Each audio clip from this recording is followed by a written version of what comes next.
AI summit में हुआ गलगोटिया प्रकरण जो है अभी तक ठंडा भी नहीं पड़ा था कि समिट में कांग्रेस ने यहां पर प्रदर्शन किया और इसे फिर से विवादित बना दिया। यूथ कांग्रेस के कार्यकर्ताओं ने यहां पीएम मोदी के खिलाफ जमकर नारेबाजी की, टी शर्ट उतार कर प्रदर्शन भी किया। ये कार्यकर्ता विजिटर्स बनकर यहां पहुंचे थे, लेकिन अचानक से हंगामा करने लगे। कईयों ने टी शर्ट उतारे तो कई पूरी तरह से अधनग्न हो गए। यूथ कांग्रेस के कार्यकर्ता जो टी शर्ट लहरा रहे थे उस पर भी पीएम कॉम्प्रोमाइज लिखा हुआ था। हालांकि पुलिस ने उन्हें तुरंत गिरफ्तार कर लिया, लेकिन वहां मौजूद विजिटर्स और टेक दिग्गज इसे देखकर हैरान रह गए। पॉलिटिक्स है, उसको थोड़ा बाहर रखना चाहिए क्योंकि उससे एक देश की इमेज पे एक फर्क पड़ता है। लगता है कि this is not the right place और ये सब यहाँ पे नहीं करना चाहिए। It gives a bad image to the country. घटना पर बीजेपी हमलावर है तो वहीं कांग्रेस अपने स्टैंड पर कायम है। इनके लिए एआई एंटी इंडिया है, ये आईएनसी नहीं, ये एएनसी एंटी नेशनल कांग्रेस है। ये रोष सिर्फ हमारे यूथ कांग्रेस के साथियों का नहीं है, हर उस युवा का है जो आज बेरोजगार घूम रहा है और उस हर एक युवा को पता है कि हमारे प्रधानमंत्री कॉम्प्रोमाइज्ड हैं। हालांकि कई विपक्षी दलों ने इसे भी गलत माना है। तो वहीं भारत मंडपम में कांग्रेस के प्रदर्शन के बाद से ही लगातार दिल्ली में सियासी तापमान जो है वो चढ़ गया है।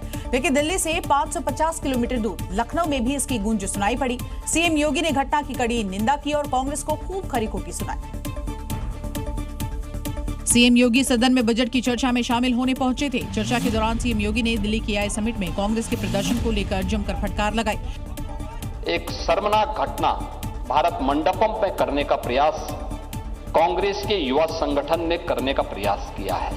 पूरी दुनिया के अंदर भारत की छवि को खराब करने का कुत्सित प्रयास हुआ। राजनीति होती है, आरोप प्रत्यारोप होते हैं, लेकिन हम देश की कीमत पर सौदेबाजी करें, देश की छवि के साथ खिलवाड़ करें। यूथ कांग्रेस के इस प्रोटेस्ट को आरजेडी ने भी सही नहीं माना। एक समिट में इस तरह से प्रोटेस्ट की, मैं समझता हूं that was not a good choice. Congress ने पॉलिटिकल माइलेज के लिए प्रोटेस्ट तो किया, लेकिन ये दांव उल्टा पड़ता हुआ दिखाई दे रहा है।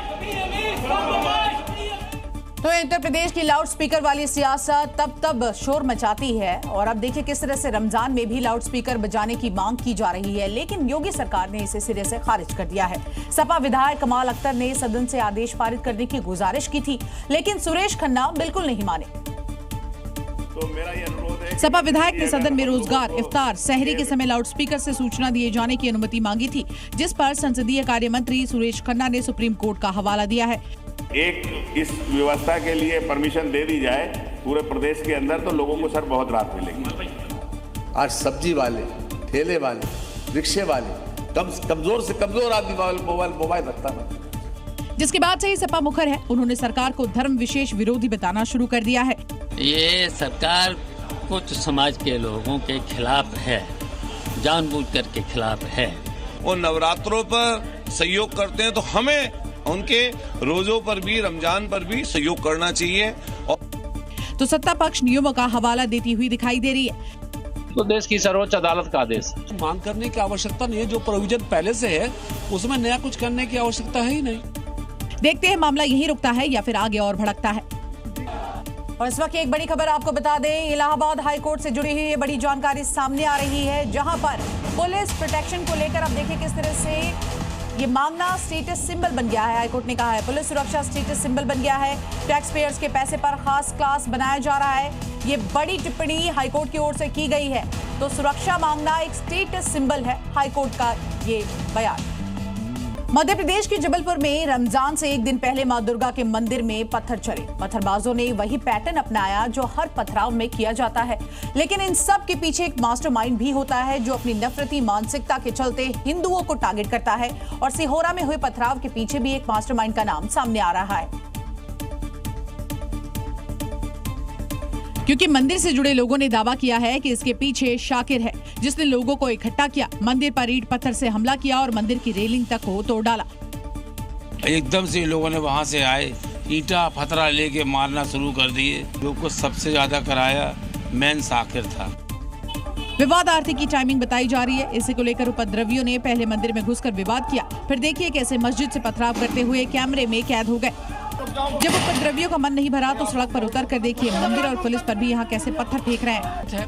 और ये अहले सुन्नत जमात की मस्जिद है, आजाद चौक है, लेकिन यहाँ पर मानसिकता ऐसी जो कट्टरपंथी मानसिकता।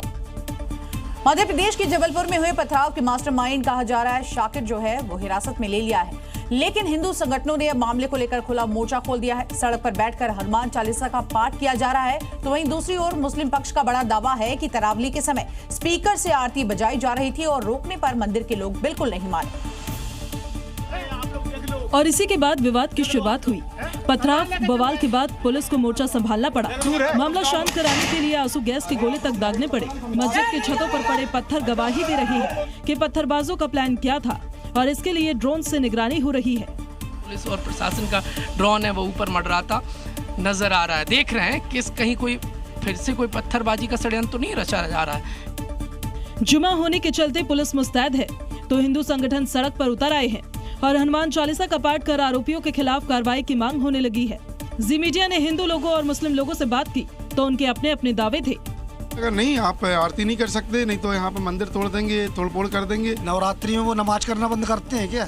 लाठी तलवार सब लेके आए थे हम लोग। 10 बजे का टाइम मिला है तो 9 बजे पूजा कर रहे हैं, तो बहुत ज्यादा शोर होने की वजह से आवाज मस्जिद में सही मतलब ढोल बजा रहे हैं, वो बजा रहे, ताशा बजा रहे हैं, तो ये लोग की 10 बजे तरावी खत्म हो जाती है तो 10 के पहले क्यों चालू करा। और अब बात करते हैं कर्नाटक की, जहां के बागलकोट में उस वक्त बवाल मच गया जब गुरुवार रात तकरीबन 10 बजे शिवाजी जयंती पर निकले जुलूस के दौरान विवाद हो गया। इलाके में भारी संख्या में पुलिस की मौजूदगी के बावजूद जब जुलूस मस्जिद वाले इलाके से गुजरा तो उस समय इस पर पथराव हो गया, जिसकी तस्वीर भी सामने आई है, जहां मस्जिद के अंदर मुस्लिम समाज के लोग मौजूद थे जिन्हें पुलिस रोकने की कोशिश करती हुई दिखाई देती है, जबकि नीचे हाथ में भगवा झंडा लिए लोग दिखाई दे रहे हैं। इस दौरान मस्जिद से चप्पल और ईंट फेंके गए हैं। वो 2 पत्थर लेके बाहर फेंके, वो बाहर पत्थर जो फेंके उसमें से एक पुलिस को लगा है, एक वहाँ पे एक लोकल पब्लिक को पूरा लगा है करके। तो वहीं पुलिस ने आरोपी की पहचान कर ली है और उसके खिलाफ एक्शन की तैयारी है। इस दौरान आगजनी की घटना भी सामने आई है, जिसके बाद पुलिस ने इस आग पर काबू पाया। ये वही मस्जिद है जिसके अंदर से पत्थर और चप्पल फेंके जाने का आरोप सुनने में आ रहा है और वीडियो भी वायरल हुआ है। तो वहीं आज फिर सुबह हिंदू संगठनों ने यहाँ मार्च किया। इस दौरान मुस्लिम समुदाय का आरोप है कि उस इलाके में पथराव भी किया गया। इलाके में तनाव को देखते हुए धारा 163 लागू कर दी गई है। अब बात करते हैं उत्तर प्रदेश की, जहां पर विदेशी निवेश बढ़ाने के लिए मुख्यमंत्री योगी आदित्यनाथ ने 22 से 26 फरवरी तक सिंगापुर और जापान के दौरे पर ये जाएंगे। इसके साथ साथ इसको लेकर सियासत भी शुरू हो गई है। अखिलेश यादव ने सीएम योगी के जापान दौरे को लेकर अब तंज कसा है।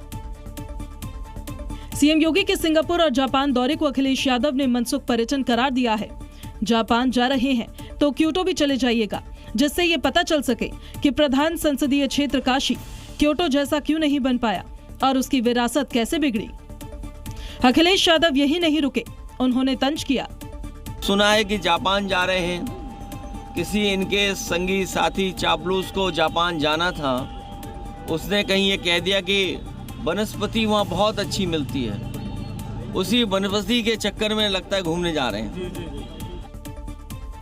यूपी में अरबों डॉलर के निवेश की तलाश में सीएम योगी 22 फरवरी से सिंगापुर और जापान जा रहे हैं। इस दौरान वो जापान में 600 किलोमीटर रफ्तार से चलने वाली मैग्लेव ट्रेन में बैठेंगे और इसकी तकनीक से रूबरू होंगे। पश्चिम बंगाल में एसआईआर को लेकर राज्य सरकार और चुनाव आयोग के बीच घमासान मचा हुआ है। ममता बनर्जी सुप्रीम कोर्ट तक इस पर जिरह कर चुकी हैं और इस विवाद के बीच जब सुप्रीम कोर्ट ने कलकत्ता हाई कोर्ट को मॉनिटरिंग का निर्देश दे दिया है। सुप्रीम कोर्ट ने कलकत्ता हाई कोर्ट के चीफ जस्टिस को न्यायिक अधिकारी उपलब्ध कराने के निर्देश दिए हैं। टीएमसी ने ऐतिहासिक करार दिया है। যে ইতিহাসটা তৈরি হলো যে এতদিন ধরে ইয়াররা ডিসিশন নেওয়ার পরেও রোল অবজারভাররা যেগুলো দিদি রোল অবজারভার বা স্পেশাল অবজারভার তারা পার্ক করে রেখে দিয়েছিল। सुप्रीम कोर्ट ने डीजीपी और चुनाव आयोग समेत सभी पक्षों की बैठक बुलाने को कहा है। डीजीपी को एसआईआर अधिकारियों को मिली धमकियों पर एफिडेविट दाखिल करने के आदेश दिए गए हैं। एसआईआर से जुड़े लंबित मामलों पर हाईकोर्ट को अंतरिम व्यवस्था बनाने को भी कहा गया है। जग जाहिर है कि स्टेट गवर्नमेंट हर किस्म से ईसीआई को यानी एसआईआर को पूरी तरीके से रोकने की कोशिश कर रही है। डर रही है क्योंकि अगर फेक वोटर्स का नाम चले जाए तो तृणमूल के लिए छप्पा कौन करेगा। देखते हैं कोर्ट के दखल के बाद ये टकराव रुकता है या फिर लगातार जारी रहता है। और अब बात करते हैं काशी की, जहां पर होली से पहले सुमेरु पीठ के शंकराचार्य नरेंद्रानंद सरस्वती ने एक बार फिर से बयान दिया है, जिसकी वजह से बवाल मच गया है। दरअसल उन्होंने काशी में होने वाले मसान होली को परंपरा और मर्यादा का उल्लंघन बता दिया है। काशी की संस्कृति को बेच के परंपरा मर्यादा का उल्लंघन है। श्मशान में होली न कभी होती रही न हो रही है। ये 10-15 साल से ये सब नौटंकी केवल काशी की संस्कृति मर्यादा को कुचलने का एक प्रयास कर रहे हैं। दरअसल शंकराचार्य का कहना है कि चिता शोक का प्रतीक है, वहां जश्न और आनंद वाला कोई काम नहीं करना चाहिए। धार्मिक मान्यता है कि रंग भरी एकादशी को बाबा विश्वनाथ भक्तों के साथ होली खेलते हैं। उसके अगले दिन यानी कि वो काशी के महाशमशान घाट पर अपने गढ़ों के साथ चिता भस्म की होली खेलने आते हैं। इस होली में खुद भगवान शिव अदृश्य रूप में शामिल होते हैं। हालांकि कई विद्वानों का मानना है कि ये परंपरा पिछले 10 से 12-15 वर्षों से लगातार हो रही है, जो कि गलत है। वहीं 4 धाम यात्रा को लेकर उत्तराखंड की धामी सरकार की जोरदार तैयारी चल रही है। आस्था के इस पर्व में छल और पाखंड को लेकर कोई कालनेमी ना घुस जाए, उसके लिए भी सीएम धामी ने पूरा इंतजाम किया हुआ है। आस्था के नाम पर भ्रम फैलाने वाले इन कालनेमी पर सीएम पुष्कर सिंह धामी का हंटर चला है। उनके खिलाफ हमने ऑपरेशन कालनेमी चलाया और ऑपरेशन कालनेमी चलाकर 6000 से अधिक लोगों को, ऐसे छद्म वेशधारियों को पुलिस ने पकड़ने का काम किया है। हमने तय किया है ये छद्म वेशधारी ये जहां से आए हैं हम उनको वहीं भेजने वाले हैं। अप्रैल से 4 धाम यात्रा शुरू होने जा रही है, जिसको भव्य बनाने के लिए खास तैयारी की जा रही है। तो वहीं आस्था के इस मेले में सेंध लगाने वालों के खिलाफ भी एक्शन प्लान तैयार हो रहा है। 4 धाम यात्रा के लिए हमने पूरी तैयारियां प्रारंभ कर दी है और उसके लिए कई स्तर की बैठकें हो चुकी हैं। मैं भी लगभग सब बैठकों में अधिकांश में भाग लेता हूँ। सभी स्टेक होल्डरों से बात करके अच्छी 4 धाम यात्रा हो, भव्य यात्रा हो, हमारा प्रयास होगा। यानी 4 धाम यात्रा में अगर कोई कालनेमी घुस आया तो उसका धामी फोर्स तबीयत से हिसाब करने वाली है। और अब खबर बरेली हिंसा से जुड़ी हुई, जहां पर आपको बता दें बड़ा खुलासा हुआ है। बरेली पुलिस ने 2 ऐसे हिस्ट्री शीटर को गिरफ्तार किया है, जिन्होंने कबूल किया कि उन्होंने बरेली दंगों के दौरान हथियारों की सप्लाई की थी और ये हथियार मौलाना तौकीर के करीबी ने मंगाए थे। 5 अवैध पिस्टल, 36 जिंदा कारतूस, 12 बोर के 2 तमंचे। बरेली हिंसा के तकरीबन 5 महीने बाद हथियारों की इस बरामदगी ने मौलाना तौकीर की साजिश को भी डिकोड कर दिया है, क्योंकि इन हथियारों की खेप के साथ जो 2 हिस्ट्री शीटर पकड़े गए हैं वो बरेली दंगे के मुख्य आरोपी इशरत अली के करीबी हैं। पूछताछ में बड़ा खुलासा हुआ कि 26 सितंबर 2025 को हुई हिंसा के लिए तौकीर गैंग को हथियार इसी गिरोह ने सप्लाई किए थे। 26 सितंबर 2025 को फराहत अली और इशरत अली के कहने पर जो गिरफ्तारशुदा 2 अभियुक्त तस्लीम और सोमू खां हैं, इन्होंने भारी मात्रा में शस्त्र जो झुमका तिराहा है वहां पर एक इनके द्वारा भेजे गए व्यक्ति को सप्लाई किया था। इस खुलासे से मौलाना तौकीर की मुसीबत और बढ़ने वाली है। तो वहीं जांच में ये सामने आया कि हथियारों की ये खेप उत्तराखंड के किच्चा तक भेजी जानी थी।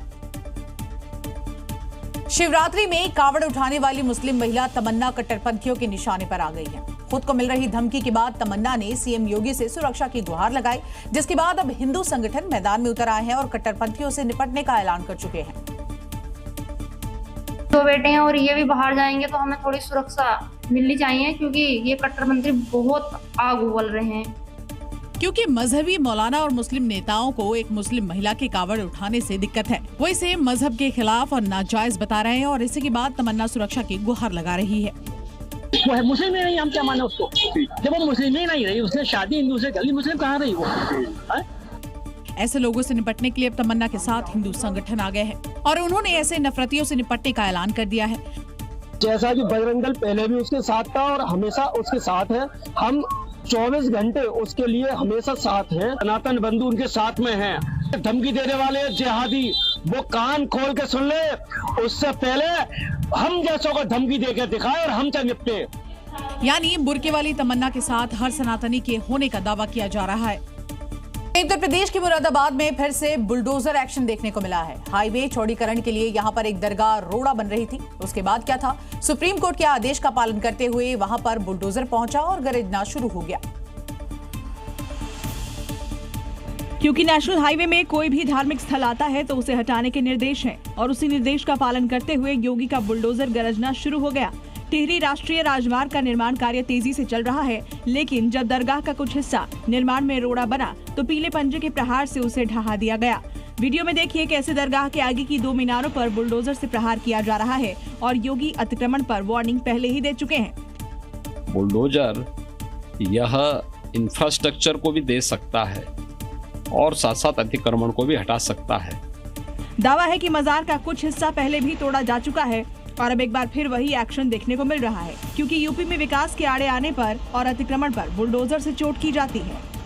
तो वहीं यूपी के गोरखपुर में एक निजी अस्पताल की बड़ी लापरवाही सामने आई है, जहां पर 30 मरीजों के मोतियाबिंद का ऑपरेशन किया गया और इस दौरान कई मरीजों की आंखों में गंभीर संक्रमण फैल गया है। दरअसल 1 फरवरी को न्यू राजेश हाईटेक हॉस्पिटल में कैंप लगाकर 30 मरीजों के मोतियाबिंद ऑपरेशन कर डिस्चार्ज कर दिया गया, लेकिन अगले ही दिन मरीजों को आंख से खून आने की शिकायत मिली, जिसके बाद मरीजों को वाराणसी दिल्ली शहर के अस्पताल में भर्ती करवाया गया, जहां 9 मरीजों की आंख की रोशनी चली गई, जबकि 9 मरीजों की आंख निकालनी पड़ी। विवाद बढ़ा तो प्रशासन हरकत में आया और मामले की जांच के आदेश दिए हैं। वहीं जांच के बाद आरोपियों पर कार्रवाई की बात कही है। उत्तर प्रदेश के महोबा में बच्चों को दूध के नाम पर पानी परोसने के मामले का मानवाधिकार आयोग ने भी संज्ञान ले लिया है। एनएचआरसी ने इस मामले में महोबा की डीएम को नोटिस भेजकर स्पष्टीकरण मांगा है। तो वहीं ये मामला वीडियो वायरल होने के बाद चर्चा में आया था, जिसमें मिड डे मील के नाम पर बच्चों को पानी में दूध मिलाकर परोसा जा रहा था। अब इसी मामले को लेकर राष्ट्रीय मानवाधिकार आयोग ने महोबा की डीएम को नोटिस जारी कर दिया है। एनएचआरसी ने इसे बच्चों के अधिकारों का उल्लंघन माना है। डीएम को जांच करने का आदेश दिया है और जिम्मेदार लोगों पर कार्रवाई करने का भी आदेश दिया गया है। मिड डे मील में फर्जीवाड़े की खबरें तो अक्सर आती रहती हैं, लेकिन यहाँ तो दूध के नाम पर पानी ही दिया जा रहा है। हैरान करने वाली बात यह है कि मौके पर स्कूल की हेडमास्टर भी मौजूद होती हैं।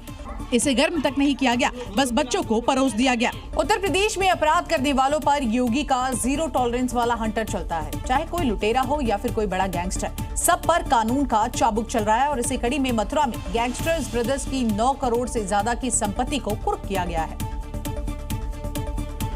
ये योगी का यूपी है, यहाँ पर अपराधियों के लिए कोई जगह नहीं है। अगर कोई अपराध करने की जुर्रत भी करता है तो वो उसकी भारी कीमत भी चुकाएगा। अपराध करने वाले लंगड़े होंगे और उनकी काली कमाई सरकारी खजाने में जाएगी। योगी की 0 टॉलरेंस का हंटर मथुरा में गैंगस्टर ब्रदर्स के काले साम्राज्य पर भी चला है, जिनकी तकरीबन 9 करोड़ 50 लाख की संपत्ति को कुर्क कर लिया गया है। ढोल नगाड़ों के साथ मुनादी करते हुए पुलिस ने दोनों ही गैंगस्टर पर कुर्की की ये कार्रवाई की और काली कमाई से अर्जित की गई संपत्तियों को जब्त किया है।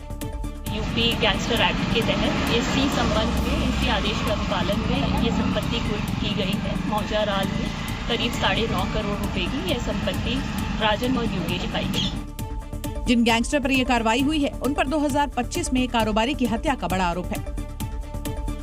उत्तराखंड के उधम सिंह नगर से पुलिस ने एक ऐसे गैंग को गिरफ्तार किया है जो कि अंधविश्वास फैलाकर गांव वालों से लगातार ठगी करता था। पुलिस ने बताया कि ये गिरोह अब तक लोगों से 1.5 करोड़ से ज्यादा की ठगी कर चुका है।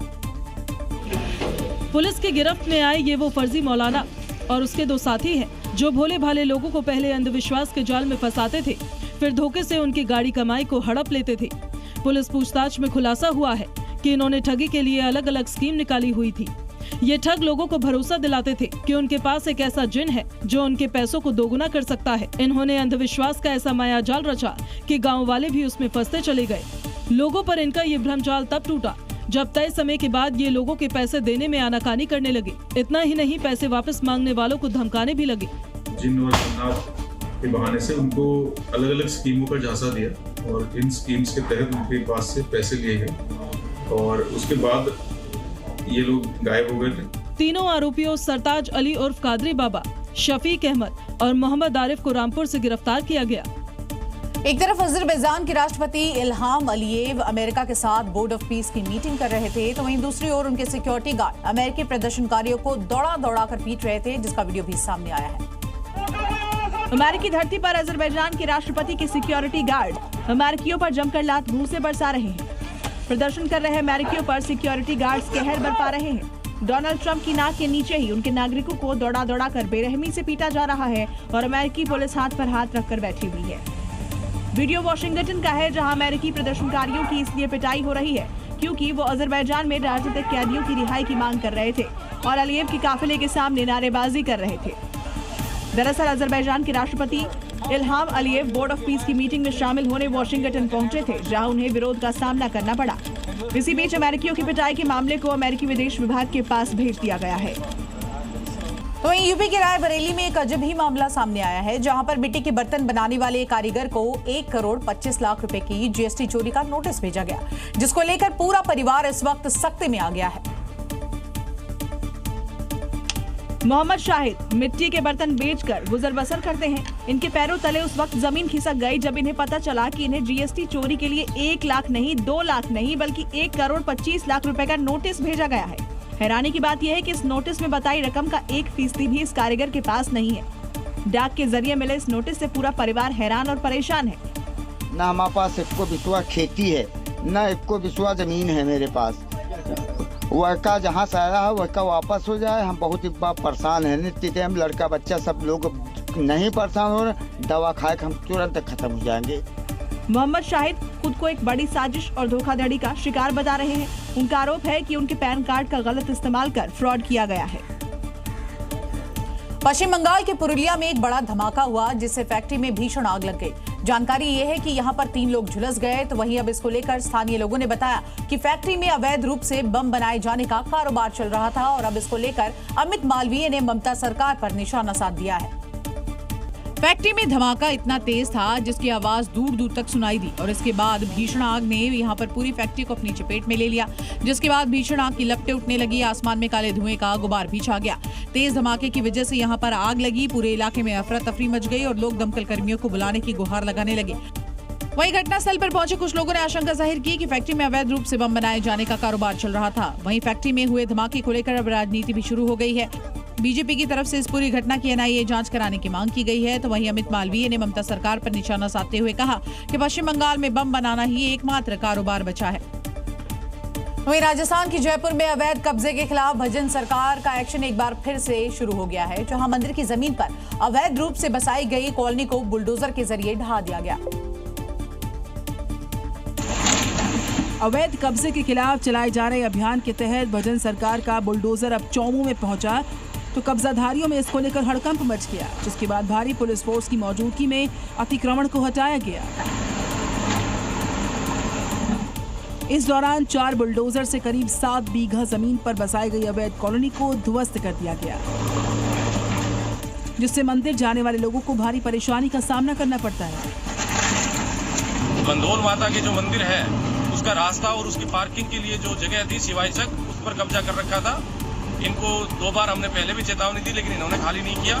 तो इस सरकारी जमीन को आज अतिक्रमण मुक्त करवाया गया है। तो वहीं चौमू में अवैध कब्जे के खिलाफ प्रशासन के एक्शन से कब्जाधारियों में हड़कंप मचा हुआ है। बताया जा रहा है कि प्रशासन की तरफ से जारी की गई कई नोटिस के बाद ये पूरी कार्रवाई की गई है। भूकंप को लेकर आईआईटी कानपुर ने बड़ा रिसर्च किया है। ये रिसर्च सामने आई है जिसके मुताबिक अगर देश में कोई बड़ा भूकंप आया तो गंगा के मैदानी इलाके कानपुर और प्रयागराज में भारी तबाही मचा सकते हैं। रिसर्च के मुताबिक अगर 6.5 तीव्रता से ऊपर का कोई भी भूकंप आया तो कानपुर और प्रयागराज में बड़े पैमाने पर नुकसान हो सकता है। दरअसल इन दोनों शहरों में जमीन के नीचे मिट्टी में बालू के कण बहुत ज्यादा महीन है। तो वहीं भूकंप के तेज झटकों से मिट्टी की ताकत खत्म हो जाती है और पानी मिट्टी के साथ साथ बाहर आकर पक्के ढांचों को गिरा देता है। इस रिसर्च के मुताबिक कानपुर और प्रयागराज भूकंप के स्वीमिक जोन में आते हैं। ये दोनों शहर हिमालय से 300 किलोमीटर के दायरे में भी हैं। तो यहाँ गंगा की मिट्टी में बालू की सिल्ट ज्यादा है और मिट्टी की मजबूती कम है और यही वजह है कि रिसर्च में इस कमजोरी को बताया गया है। और देखिए, आपने वो फिल्म हम आपके हैं कौन तो देखी ही होगी, जहां पर परिवार के पालतू कुत्ते की वजह से सलमान और माधुरी दीक्षित की इस फिल्म में शादी हो गई थी। लेकिन रियल लाइफ में ये मामला उल्टा पड़ गया, जहां यूपी के फतेहपुर में एक पालतू कुत्ते की वजह से शादी टूट गई और शादी का मंडप जंग का अखाड़ा बन गया, जहां दूल्हा और दुल्हन पक्ष के बीच पहले गाली गलौज हुई और फिर बात मारपीट तक पहुंच गई। खिड़की के एक तरफ दुल्हन पक्ष है, दूसरी तरफ दूल्हा पक्ष है। वहीं इस दौरान लाठी से भी हमला किया गया। इस बीच कई लोग घायल हो गए। दरअसल ये विवाद दुल्हन पक्ष की तरफ से लाए गए पालतू कुत्ते को लेकर शुरू हुआ।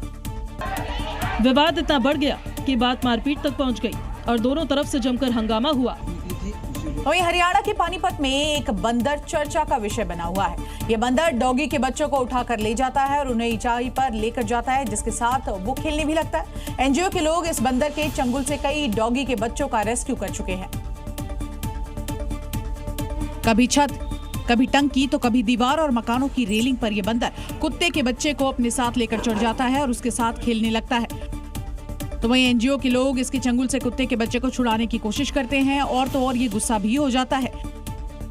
इस बंदर का कुत्ते के बच्चे को लेकर इधर उधर घूमना एक पहेली बना हुआ है। पहले एक बच्चा उठाया, उसका हमने किसी न किसी तरह रेस्क्यू कर लिया। उसके बाद उसने दूसरा बच्चा उठाया, उसके बाद हमने उसका भी रेस्क्यू कर लिया, लेकिन अब उसने तीसरी बार फिर दोबारा वहीं से एक सेम कलर का बच्चा उठा रखा है, व्हाइट और ब्लैक। और अब वो बंदर पता नहीं क्या सोच रहा है क्या नहीं, उसके दिमाग में क्या है क्या नहीं, वो चाहे तो उसे अपना बच्चा समझ रहा है। बंदर की इस हरकत से कुत्ते के बच्चों के साथ अनहोनी का डर बना हुआ है। स्थानीय प्रशासन और वन विभाग कार्रवाई की मांग कर रहा है। फिलहाल पूरे इलाके में इस बंदर की यह हरकत चर्चा और चिंता का विषय बनी हुई है।